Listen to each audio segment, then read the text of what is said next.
இவன் எதை வேண்டுமானாலும் செய்து கொள்ளட்டும், மன்னித்துக் கொள்கிறேன். அல்லாஹ் பாவத்தின் வாசலை திறக்கவில்லை.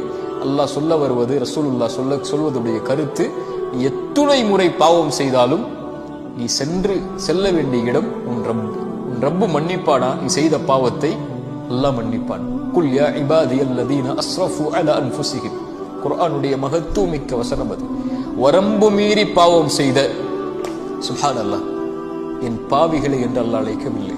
வரம்பு மீறி பாவம் செய்த என் அடியார்களே, லா தக்னது மிர் ரஹ்மத்தில்லாஹ், அல்லாஹ்வுடைய அருளில் ஒருபோதும் நம்பிக்கை இழந்து விடாதீர்கள். உங்கள் தந்தை விரட்டி விடுவார், தாய் விரட்டி விடுவாள், உங்கள் கணவன் விரட்டி விடுவார், உங்கள் மனைவி விரட்டி விடுவார்கள், உன் எஜமானன் விரட்டி விடுவான்.